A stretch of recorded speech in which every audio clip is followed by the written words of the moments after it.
नमस्कार, चैनल में आपका स्वागत है। आज का हमारा टॉपिक है मार्शल तथा रॉबिन्स की परिभाषाओं में तुलना। इसके पूर्व के वीडियो में हमने विभिन्न अर्थशास्त्रियों द्वारा दी गई परिभाषा के बारे में पढ़ा था, जिसमें मुख्य रूप से धन प्रदान परिभाषा, जिसे एडम स्मिथ, जिन्हें अर्थशास्त्र का जनक भी कहते हैं, उसको पढ़ा। उसके बाद कल्याण संबंधी परिभाषा मार्शल की, दुर्लभता या सीमितता से संबंधित अर्थशास्त्र की जो परिभाषा है रॉबिन्स द्वारा दी हुई, उसको पढ़ा। इसके साथ ही आवश्यकता विहीनता संबंधी जो परिभाषा है जे.के. मेहता, उसको समझा।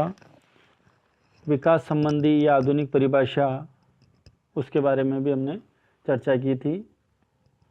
यहाँ जो हम बात करने वाले हैं वो है मार्शल तथा रॉबिन्स की जो परिभाषाएं हैं अर्थशास्त्र से संबंधित, उनमें क्या समानताएं और क्या असमानताएं हैं, उनके बारे में पढ़ेंगे। तो शुरू करते हैं।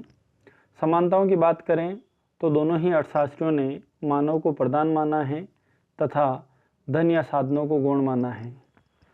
मानव को यहाँ महत्व दिया है।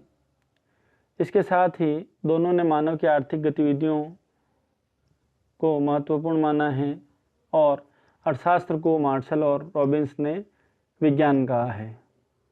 इसके साथ ही रॉबिन्स और मार्शल की परिभाषाओं की हम बात करें अर्थशास्त्र से, तो दोनों का जो उद्देश्य है वो मानव की संतुष्टि या मानव कल्याण को है, उसको अधिकतम करना है।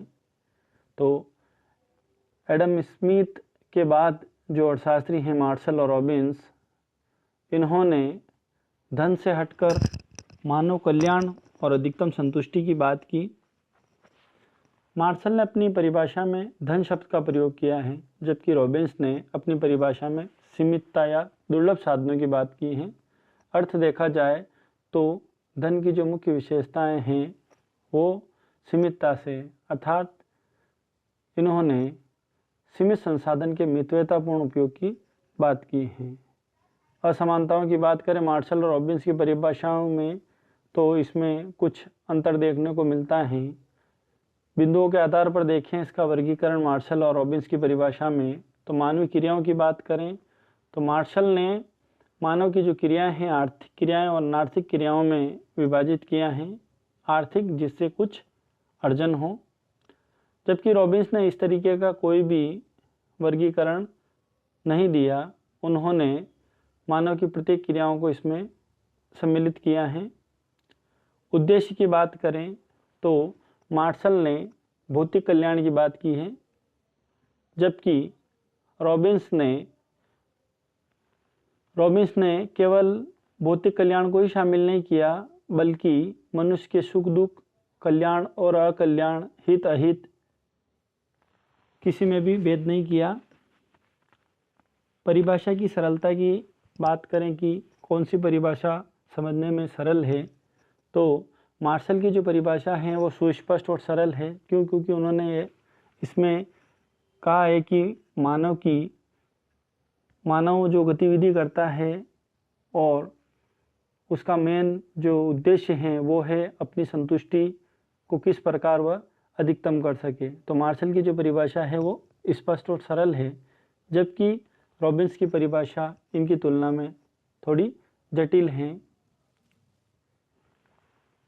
वर्गीकरण के अगले बिंदु में हम बात करें कि विज्ञान है या कला है, तो मार्शल ने अर्थशास्त्र को विज्ञान माना है, आदर्श और वास्तविक दोनों विज्ञान। वास्तविक विज्ञान का मतलब होता है क्या है, और आदर्श विज्ञान कहता है कि क्या होना चाहिए। इसके साथ ही मार्शल ने अर्थशास्त्र को कला भी माना है, जबकि रॉबिन्स ने वास्तविक विज्ञान को अपनी परिभाषा में सम्मिलित किया है।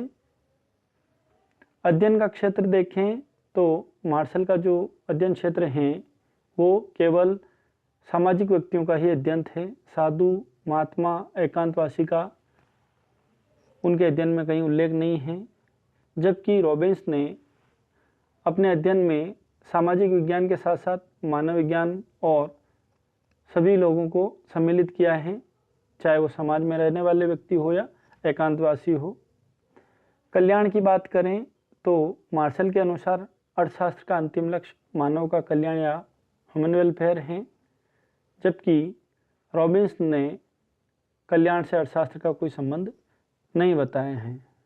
तो संक्षेप में हम समझें मार्शल और रॉबिन्स के विचारों को, तो दोनों ही अर्थशास्त्रियों ने मानव कल्याण की बात की है, लेकिन मार्शल ने जहाँ अधिकतम संतुष्टि की बात की है, वहीं रॉबिन्स ने सीमित संसाधनों के मितव्यतापूर्ण उपयोग से किस प्रकार संतुष्टि प्राप्त की जा सकती है उसकी बात की। इसको समझने में कहीं भी आपको कोई भी समस्या हो तो आप कमेंट करें। धन्यवाद।